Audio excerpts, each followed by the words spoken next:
Hi, this is Little Dwarf playing games while rambling incoherently into a microphone. Why? Well, just because I can, and I continue with Vampire the Masquerade, Coteries of New York, Blind. Now, I'm once again in the Elysium, so let me get back to it. Welcome, Sophie, Matt, did I get it right? Good evening to both of you.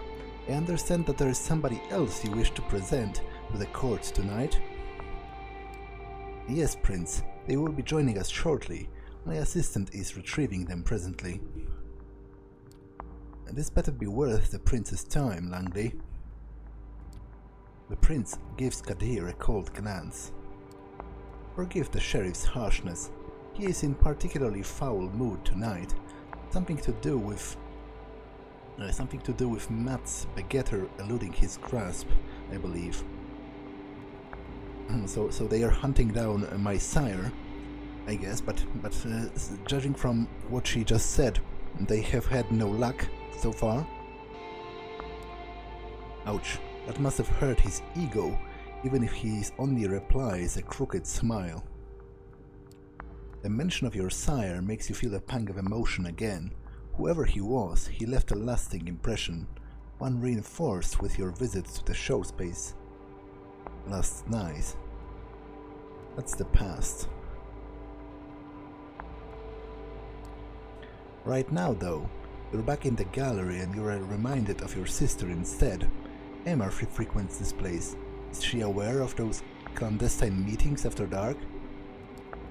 The flaring up of whispers in the gallery hall breaks you out of your thoughts. Gregory enters the room, the jumpsuit-clad, inert vampire still staked on his shoulder. The show's about to start. Sophie's driver places his charge in the middle of the room and nods respectfully to Kadir. The sheriff approaches the vampire and removes the stake from his chest. The captive's eyes flicker to life and he starts looking around in disbelief. Like a cornered animal, he backs out on all fours, keeps going in circles until he realizes he's trapped. Kadir steps on the man's chest and pins him to the floor. Why? Who do we have here? Oh fuck, oh shit. No, come on, don't. Silence. The sheriff takes on an aura of utter dread. He appears as if he's a primal force of nature that's out to get you, and there's absolutely nothing you can do but shrivel in terror. The beast inside you shrieks, and you could swear it happens in unison with the instincts of some of the other guests here tonight. It's unlike anything you've experienced in his company during your turbulent first night as a vampire. He really did go easy on you after all things considered. It seems like it takes all of the hoodlum's willpower to not crawl into a fetal position and start crying. No, please, don't hurt me, man, don't. You and me are going to have a little talk downstairs at the prince's discretion. Please, go ahead, my sheriff. You heard the prince. Get up, let's go. He doesn't wait for confirmation, he just grabs the man and drags him kicking and screaming out of the room. Conversations start all around you, some whispered and some quite overt. Sophie looks somewhat bored of the whole affair, her eyes wandering from art piece to art piece, clearly finding nothing to her particular liking.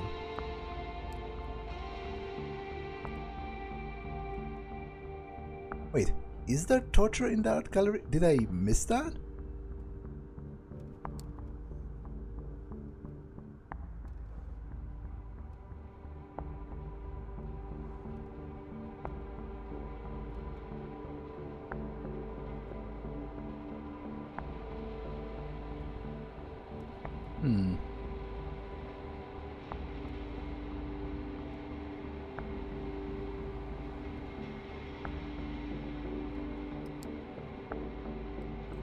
Is there torture in the art? I don't understand what this has to do with anything.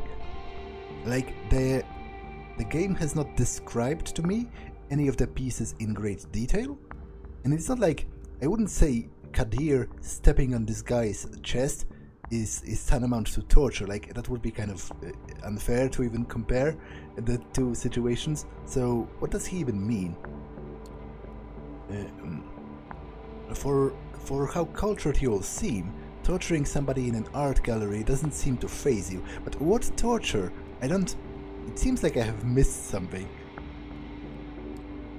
Oh please, do keep your naivety to yourself. Power and violence has always been two sides of the same coin. Most of us here are far too old to bother with keeping up appearances. Excuse me. Sophie leaves your side and goes to a corner of the gallery with a group of kindred, some seemingly pretty old-fashioned. A concierge, and I still don't know how to read that, offers you a drink, still warm. It smells nice. Just a sip to start you off, a splash over your palate, coating your tongue, and the inside of your cheeks. Nourishment. You're left to your own devices. You have a quick look around. The prince is currently talking to a dark-skinned woman. You recall seeing those few nights ago. She has a cold but noble countenance to her.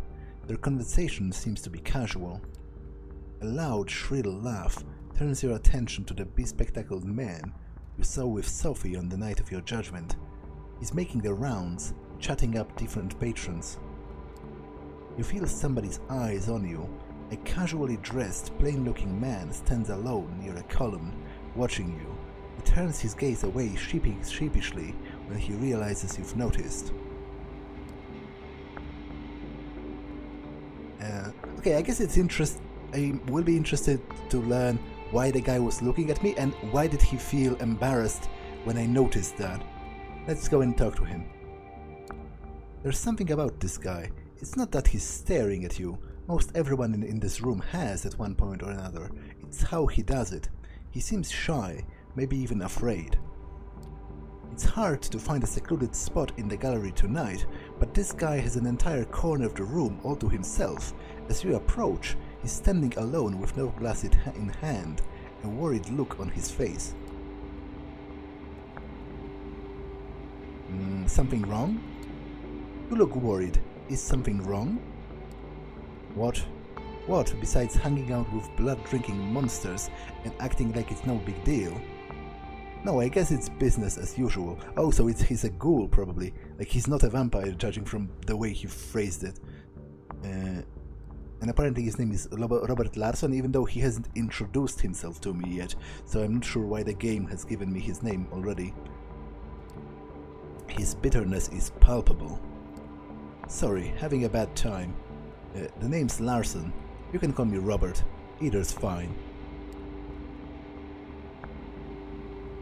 What's your role in the court? So, do you have a role on the court? Are you just here for the company? Now that's a loaded question. I am one of the Prince Panard's primogen. I'm here on business, in case the prince requires my insight. Usually, it's so she can hear me out before ignoring me. Oh, so he is a vampire as well. That's interesting. Because the way he referred to vampires was weird.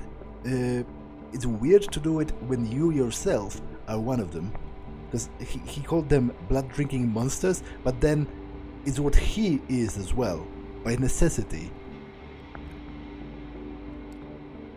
Not sure if you were paying attention the other night, but when the prince mentioned diverging opinions on whether you should be executed or not, that was me.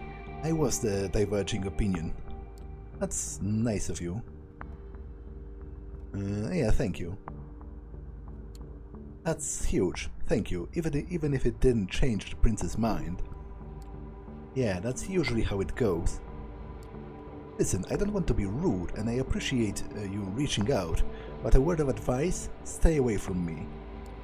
Many vampires in this sect regard my position as primogen to be some kind of a joke, you know? You talk to me, they will notice, and they will hold it against you. Have a quick look behind and you see that a few kindred keep shooting you curious glances.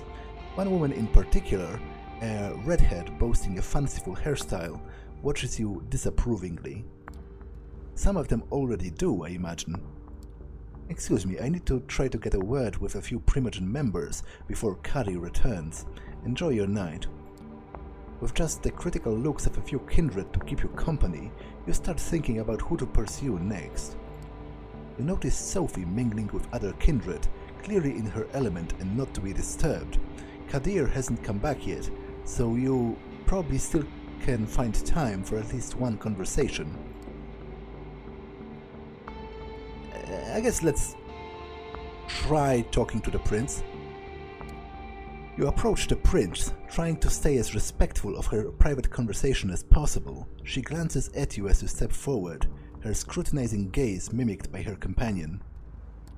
She addresses the dark-skinned woman before turning to you. Excuse me for just a moment, Samira. Yes, Matt? What is it? I wanted to give you my thanks. I guess it won't hurt to try and ingratiate myself a little, and you know, basically, you know, to at least fulfill all the covenant's requirements of being grateful for being spared. I wish to thank you for sparing me, Prince. I realized it wasn't an easy decision to make, and I wanted to express my sincere appreciation. How thoughtful of you. She takes a long look at you before she continues. I didn't do it from the kindness of my unbeating heart. You're an asset to Miss Langley, to Camarilla, and to me. I believe I made the right choice. Prove to me, and every other kindred in the city, that it was so, and there might be more to your future nights than just survival and servitude. The dark-skinned woman looks impatiently at you and catches the prince's attention. Forgive me, that is all the time I can spare for now. We have some things to discuss with Samira still. Enjoy your night. Same to you. And the same to you, Prince Bernard. The prince nods and turns back to the other woman to continue their conversation. A loud exchange near the staircase grabs everybody's attention. Kadir is back, and the hoodlum is with him. The sheriff pushes the other vampire inside the room. The vampire that threatened you last night is a mess. The stupid hat is still inexplicably on his head, covering some of his ruined face in a welcome shadow. He's barely conscious.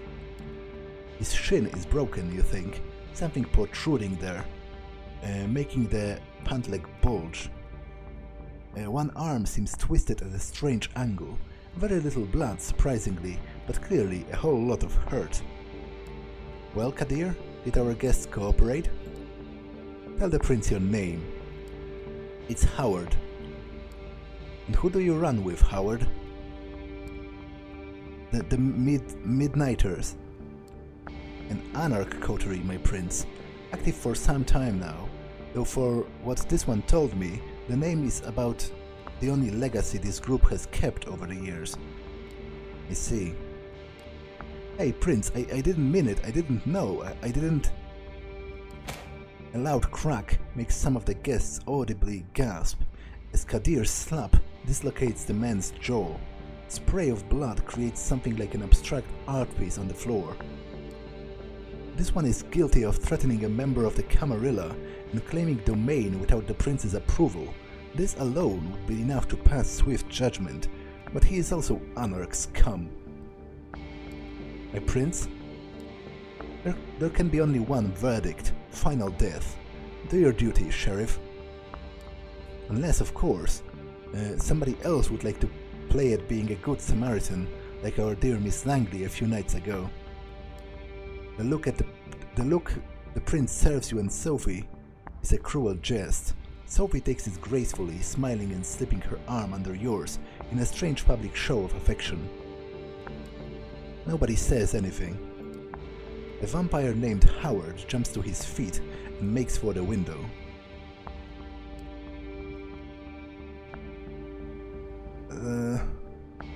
To be honest, do I want to be responsible? Like, on one hand, I realize that he's probably dead anyway. Like, they are probably going to stop him, because they are not going to be outsmarted by some random weirdo like that. And by at least at least giving a performatory action towards helping them stop him, which presumably is eventually going to happen anyway.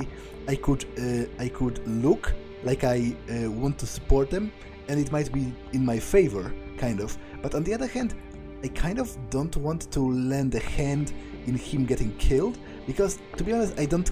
At this moment, the only thing he is guilty of to me is threatening me, which in my mind is not enough to kill him over, because I don't personally care about the divisions of the vampire politics, and in fact, if I did, I would say that the vampires are totally within their right to create an anarch movement of whatever sort they want, and I feel like the Camarilla's insistence on maintaining like a hegemonic rule over every vampire, whether they wish it or not, is kind of bullshit. Like, you might agree with them, with their tenets, or you might not, but the fact they seem to think that everyone is Camarilla by default is kind of bullshit, and I do understand the Anarchs, the Anarchs' grievances with that stance. So I think I'm going to do nothing. You have a feeling Howard's efforts are fruitless. Just a few seconds later, that feeling is confirmed. He almost reaches the window. Almost, but not quite. Yeah, that's what I figured. In what seems like a blink of an eye, Kadir appears first near his scabbarded sword in one corner of the gallery, and then next to the escaping Anarch on the opposite side of the room. The next moment, Howard's head flies off his body, baseball cap free. His lifeless body crumples to the ground and begins to decompose in real time. It's an uncanny sight. As always, our sheriff does not fail to impress. I would like to thank Miss Langley for bringing this Anarch thug to my and Kadir's attention. I assume all have found the verdict satisfactory? It's a rhetorical question, and everybody here knows it. Then I consider tonight's meeting concluded. Good night to all of you. She steps out of the room, and you see that many of the guests move to do the same. Sophie seems to be conversing with somebody, a serious-looking man in a trench coat, about what transpired. You probably have the time to strike up a conversation of your own too. Kadir al-Asmai is still here, for one, but clearly getting ready to leave. Larson is still moping around, and the other man you noticed before Kadir brought the Anarch in is still chatting with the remaining attendants. Let's try talking to Kadir. Kadir is kind of interesting to me because there have been a few glimpses of like him having a softer side that he does not show often. So let's try having a quick talk with him. The sheriff's mood seemed to have improved, so we decided we won't get a better shot at saying your piece. He's just sheathing his sword as you approach him. He notices you just before his face turns from a melancholic frown back to his regular predatory smirk. You seem to have caught him in a moment of reflection. What is it, Matt?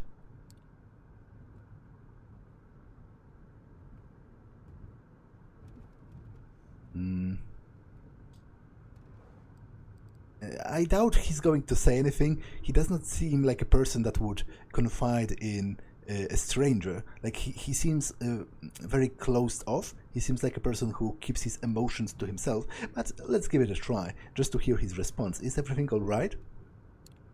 Hey, are you okay? Did I catch you at a bad time? The smirk is gone.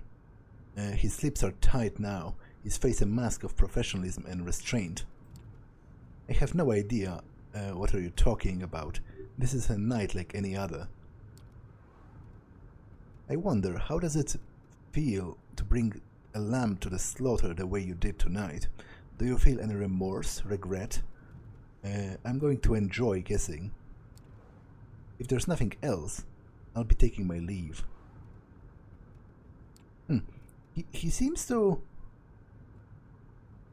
he seems to think it's my fault, which is weird because I had literally no control over what happened.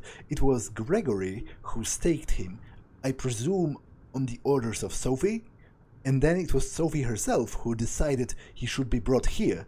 And presumably she knew that he's going to get killed, so I feel rather blameless in all of this. Actually, can you tell me something about Sophie? Why are you so mean? I was wondering if you could tell me something about Sophie. She talks a lot about the Camarilla and other things, but I barely know anything about her. Oh, I can tell you something about Sophie.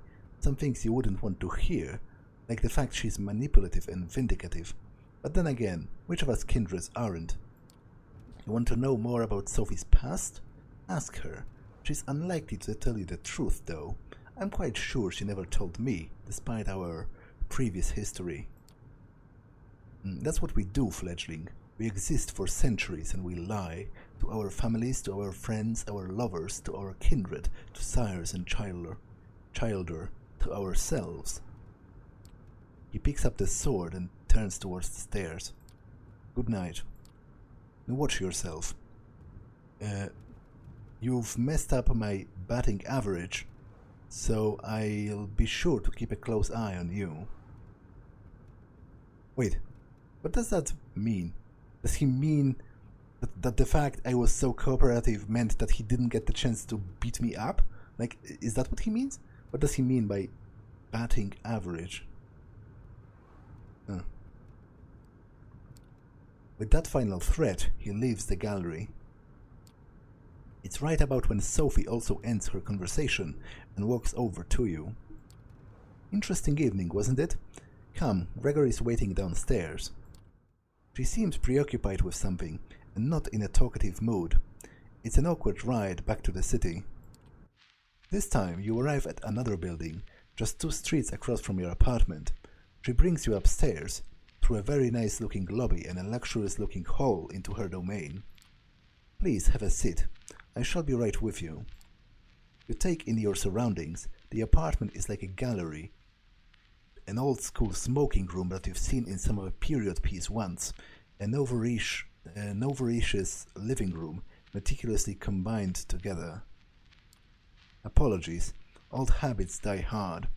Clearly, some stick with you even after death. Is she referring to smoking? She drags on her cigarette and breathes out. Breathes. How is she doing that? Can you do that? In fact, I can. I was talking about how the vampires can will their blood to pretend to look like they are alive. For example, to mimic breathing.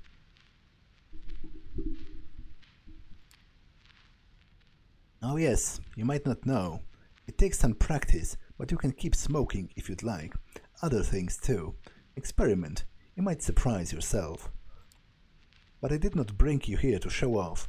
This is where I rest these nights. The doors in the back, the bedroom, similar to yours. I have servants and bodyguards in addition, of course. I brought you here because I need you to trust me. When I told you before that I needed your best behavior to uphold my good standing with the court, I meant it. But that's not the whole story. I have your interests in mind, too. That's why I'd given you your own haven, where I'm trying to teach you how to navigate this new reality. But you need to trust me, or this won't work. You can come here whenever you'd like, asking me something, when you're in trouble too, though I hope that won't happen often. I would ask you to come here when you wake up tomorrow. I'll have something to discuss with you. Trust needs to be earned, and it goes both ways. You know what they say about trust? It needs to be earned. Saving you from a cruel fate wasn't enough, I see. Silence again. There's definitely something on Sophie's mind tonight, but she doesn't seem eager to share it with you just yet. I'm leaving for another visit. Come downstairs with me. We'll give you a lift. A quick trip. A promise that you will show up tomorrow and some polite goodbyes later. You open the door to your haven and gather your thoughts. It's exciting in a way. being dragged deeper and deeper into the secret society and its rules. Whatever Sophie has planned for you, it's bound to teach you more about this thing you have become. You sink into your vampiric sleep with just a sliver of hope. It's a welcome change. Okay, still nothing to do on the world map. Once more, darkness falls upon the city. You wake up, same as you have these past few nights, in a windowless room. As you pry open the reinforced steel door, you look out the window to see, invariably, a sky bereft of sunlight, and then it hits you, the hunger. For a moment, you let yourself wonder if there will ever come a night when it's just not there. Given what you've learned thus far, you probably have as much of a chance of kick-starting your heart with jumper cables. You lock the apartment behind you and head over to Sophie's apartment. You did promise to call on her. Might as well not keep the lady waiting. And hey, what else are you going to do? Call M? She's probably worried. At least she will be when she actually tries to give you a call, which might not happen for a few more weeks, months if she's busy doing press for her new piece. You could try to track down your sire, if the sheriff hasn't done that already. After all, he did buy your painting. There has to be a money trail, right? But even if so, what would you say to him? These thoughts put you in a weird mood. It's a strange sensation to walk the crowded streets, same as you have so many times before, but feeling so disconnected. All those people, you are not one of them, not anymore. You're a vampire, kindred, and you need to carve your own path in this strange existence, one way or another. Appropriately enough, you arrive at Sophie's building, and just as that thought crosses your mind. A quick word with the security guard, and you are led into the elevator. Apparently, Miss Langley is expecting you. Of course she is. You knock and wait, patiently, as the footsteps on the other side grow closer. Finally, the door opens, and Gregory, Sophie's driver, invites you in. You find the lady herself standing by the window, silhouetted against the city's midnight glow. She stares out, motionless, like a marble statue. Okay. She's clearly thinking about something.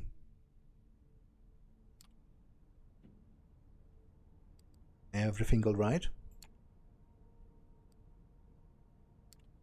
She doesn't react immediately, but seems to snap out of some meditative state and looks at you with strangely bleary eyes.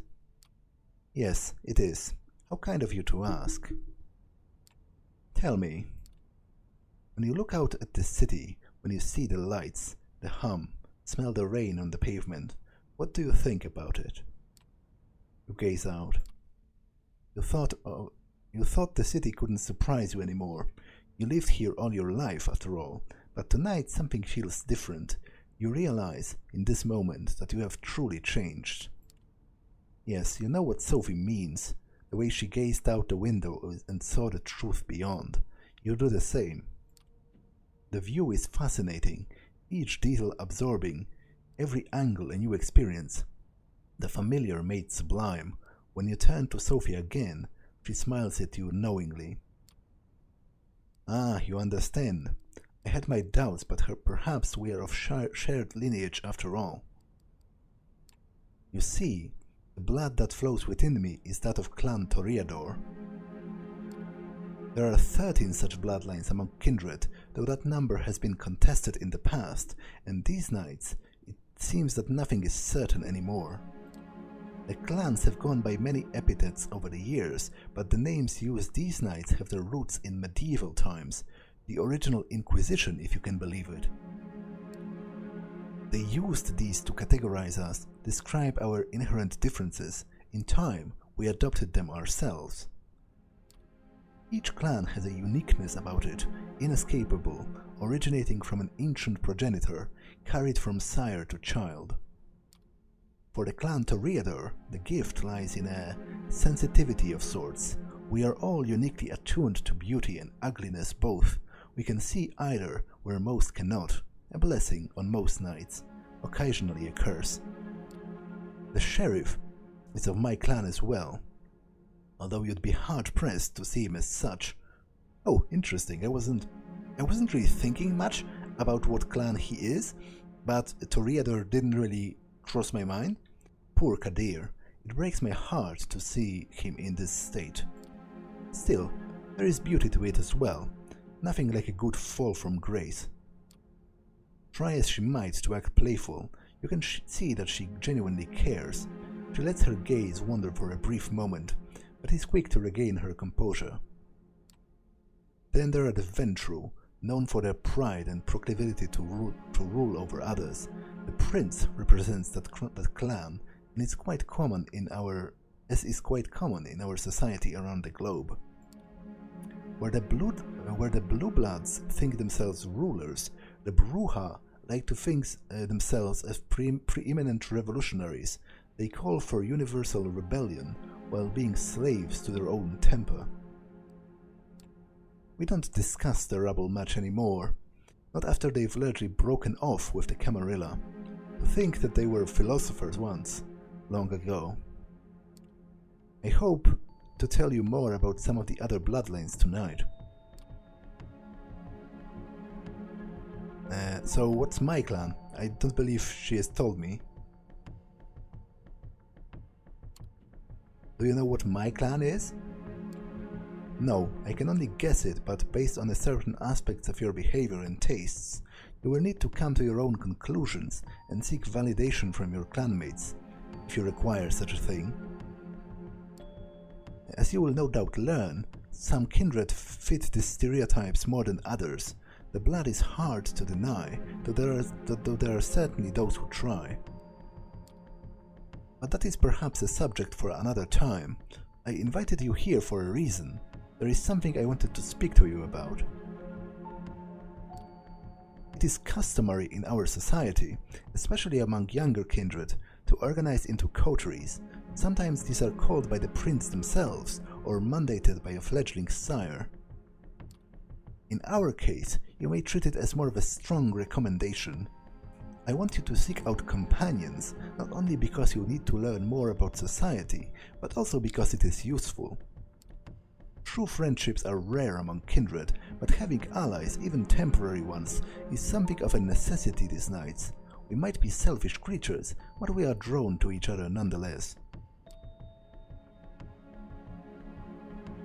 Do you have your own coterie? So tell me, are you a part of a coterie? Any close allies? I do have those that I trust enough to work with yet. Yes, not a coterie exactly, though I have joined several of those over the years. Not in over a century though. You, however, you would do well to meet some of the city's younger kindred and see if you can find a connection. It's an essential experience for one so young. She puts on a mysterious smile. I spent some of my most precious time last night asking around, pondering potential kindred for you to meet, came up with a short list of contact. I hope you'll appreciate the gesture. Forging a partnership with them might offer perspectives and viewpoints that I cannot provide, lenses through which to view our kind. They are all members of the Camarilla, of course, more or less.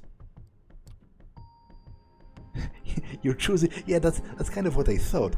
It kind of reminds me of a situation where, like, your mom would try to make you make friends with other kids. So, like, she would invite over some people and try to talk with their parents or something, and try to get you acquaintance with each other or something. You're choosing my friends for me. Wait, you're choosing for my friends for me now? Is this like a playdate thing? Yeah, that's exactly my thought. Don't try to get clever with me, darling. Think of it as a gift, one you can put to good use or squander entirely. Either way, you're welcome. So, let us start with the Tremere. They are a powerful clan. Disliked by many, but respected by many others. They have been an important pillar of the Camarilla since the very beginning. They are the blood sorcerers. You could swear you once saw them play at the Apollo. Probably not the same blood sorcerers, though. Sophie snickers. Oh, child, don't be caught with that look on your face when you meet a warlock in person. They are really adept at using vitae, their own as well as others, to unique and potent effects. Since they are quite rigid in their hierarchy, the kindred I had in mind for you might need some persuading. His name is Agathon. From what I hear, he is quite the scholar, very ambitious, the child of a noted Tremere here in New York, Aisling Sturbridge. Spent enough time with Agathon, and I am sure you'll run into her sooner or later. Blood magic, intriguing. The whole blood magic thing sounds intriguing. Oh yes, fascinating. It's also a well-kept secret of the Tremere. Don't expect them to share it right away. Some things have to be earned. Anyway, if you wish to contact the young Tremere, I hear you can usually find him in a New Age bookstore out on Broadway. The Tremere have one of the workshops there. Gregory will give you the details. Now, the next recommendation comes with a bit of a caveat. As you recall me saying, some bloodlines have a unique feature that might not be obvious at first glance. Well, there is one clan whose members wear their curse on their sleeve. Would that be the Nosferatu? Because obviously in the old world of darkness, they are all hideous, basically. Yeah, the Nosferatu. Wait, Nosferatu? As in the German expressionist classic? No way. No wonder they make these their havens in the sewers, abandoned buildings and such. Their appearance is hideous and obviously unnatural. Had they walked the streets like other kindred, the Kine would have learned of our existence long ago. Did she just shudder? It's hard to tell with her usual complexion, but you could swear her skin suddenly took an even more sickly color. The one I had in mind is not as big of an eyesore as the worst of them, but he is no Adonis either. Still, he has some talents and connection that you might find useful. His name is D'Angelo, and he has an office, for lack of a better term, in an abandoned grain terminal in Red Hook, right next to one of those Swedish stores. The name escapes me. The ones with the awful furniture. What, IKEA? A Swedish furniture store? You mean IKEA? Yes, that's it. My mind struggles to retain things that are aesthetically displeasing. I guess she hates IKEA because she's a Toreador, and all of their furniture is like bland, cheap crap.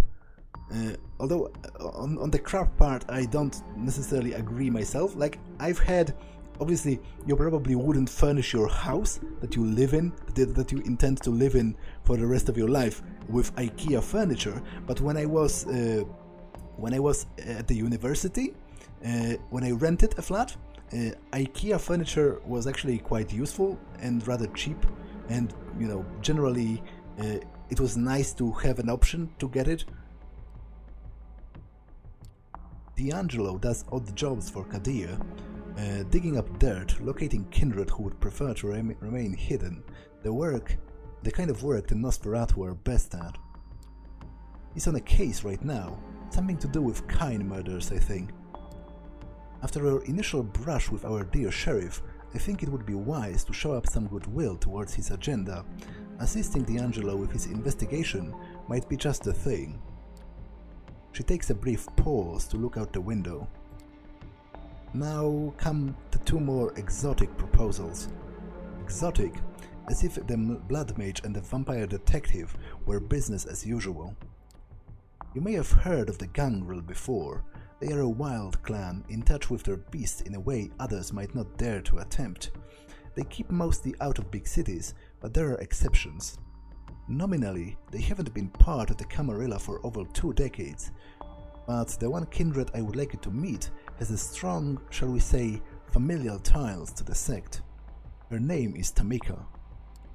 Her sire, Jezebel, was instrumental during the Battle of New York back in 1999, the very same battle that cemented the city as a Camarilla domain. Sadly, her achievements have gone largely unrecognized. Tamika and a number of her siblings still reside in the domain they were awarded after the battle, Prospect Park.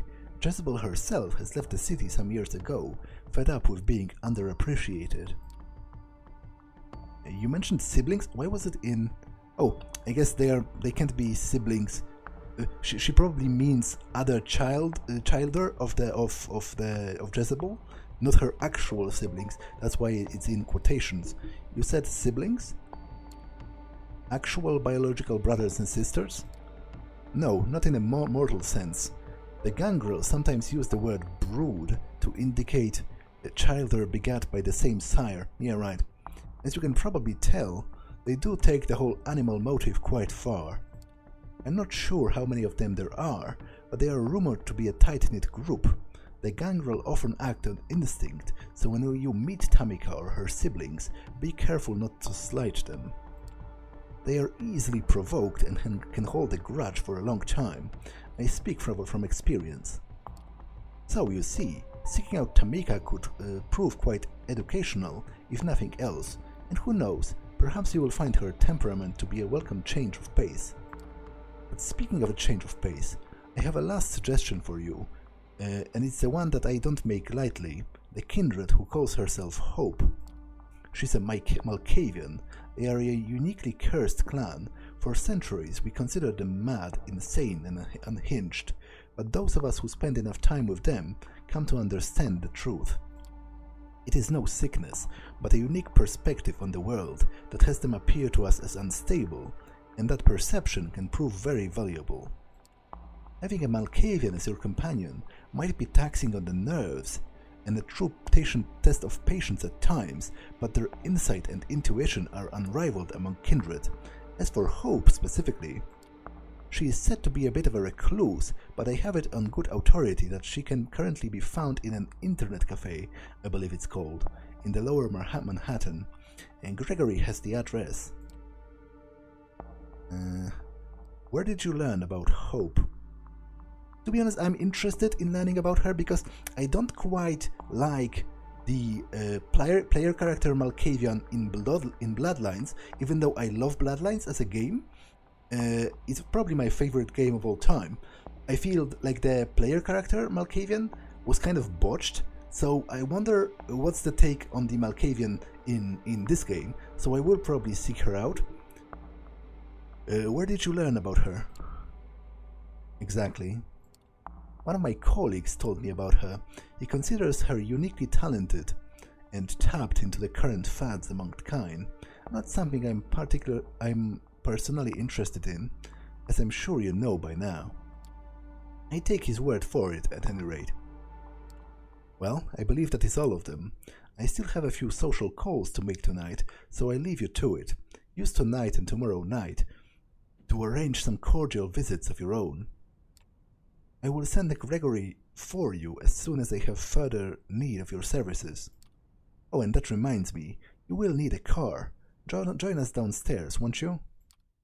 She smiles once more and turns to her driver. He helps her put on her coat, and the three of you leave Sophie's apartment. Sophie points out to one of the cars near the building as Gregory hands you the keys. It's a rather inconspicuous compact car, a decent-looking, if not a luxurious ride. Stay safe, Matt. This is your first night alone. Don't let it be your last. As they drive away, you find yourself with more freedom than you've had in the past few nights. A blessing or a burden? Time will tell. With a list of addresses in your hand, you consider your next move. Okay, so I can choose who I want to meet first, and I presume I have only limited time, so I should perhaps prioritize the ones I want to meet the most and do them first, just in case some other events stop me from meeting them all. But it just so happens that it is a perfect place to end this episode, so I'm going to think about who I want to meet first next time. For now, that's all for this one, and I will see you in the next one. Bye!